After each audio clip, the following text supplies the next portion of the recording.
കൊട്ടാരക്കര മീഡിയയിലേക്ക് സ്വാഗതം.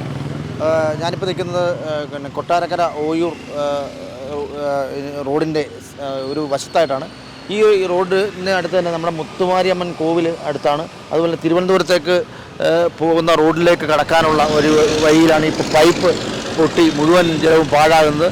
രാവിലെ മുതൽ പൈപ്പ് പൊട്ടിയിട്ടും അധികാരികളാരും കണ്ണു തുറക്കുന്നില്ല എന്നുള്ളതാണ് നമുക്ക് അറിയാൻ കഴിഞ്ഞത്. എന്തായാലും ഈ ജലം പാഴാകുന്ന കാഴ്ചയാണ് ഇവിടെ കാണാൻ കഴിയുന്നത്.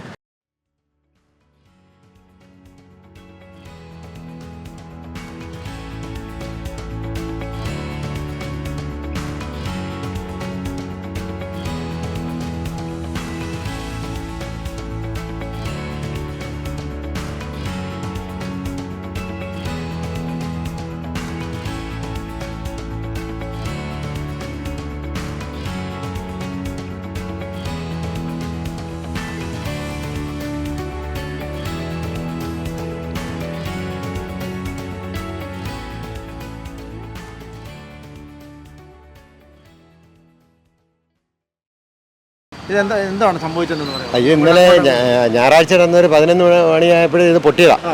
ഇന്ന് രാവിലെ അവരെ ആൾക്കാർ വന്ന് നോക്കിയിട്ട് 2 ജോലിക്കാർ വന്ന് അവിടുത്തെ കാര്യങ്ങളൊക്കെ നോക്കിയിട്ടും ആ ലീക്ക് പിന്നെ ഇങ്ങനെ വന്നുകൊണ്ടിരിക്കുകയാണ്. ഇവിടെ വെള്ളമെല്ലാം ഇങ്ങനെ കെട്ടിക്കിടക്കുക. ഇന്നലെ ഒരു 11 മണിയായപ്പോൾ ഞായറാഴ്ച ഉച്ചയ്ക്ക് ഒരു 11 മണി രാവിലെ അതിൻ്റെ ഒരു ഓഫീസർ ഒരാൾ വന്ന് നോക്കിയായിരുന്നു. നോക്കിയിട്ട് പറഞ്ഞത് എപ്പോഴാണ് പൊട്ടിയത് എന്നോട് ചോദിച്ചു. ഞാൻ പറഞ്ഞത് ഞായറാഴ്ച ഒരു 11 മണിയാകുമ്പോൾ പൊട്ടിയതാ എന്ന് പറഞ്ഞു. അന്നേരം ഇവിടെ നല്ല വെള്ളവും ഇവിടെ ഇങ്ങനെ വെള്ളമെല്ലാം കെട്ടിക്കിടക്കുക. വണ്ടികളൊക്കെ വരുന്നതെല്ലാം നിർത്തി ഒക്കെ പോവുക. വെള്ളം ഇങ്ങനെ അടിച്ച് ഇവിടെയൊക്കെ തെറിപ്പിച്ചുകൊണ്ടിരിക്കുക. മേത്തൊക്കെ വീഴുന്നുണ്ടായിരുന്നു. അന്നേരം അധികാരപ്പെട്ടവർ വന്ന് നോക്കിയിട്ട് 2 ജോലിക്കാർ വന്ന് ഇവിടെ എന്തൊക്കെ പണിഞ്ഞിട്ട് പോയി. പിന്നെ ആ പണിഞ്ഞിട്ട് പോയതിൻ്റെ ഇരട്ടി ഇപ്പം വെള്ളം ഇങ്ങനെ ചാടിക്കൊണ്ടിരിക്കുക. ഇനി എന്തുവാന്ന് അറിഞ്ഞുകൂടാ. ഇനി അവർ ശരിയാക്കുമെന്ന് അറിയത്തില്ല.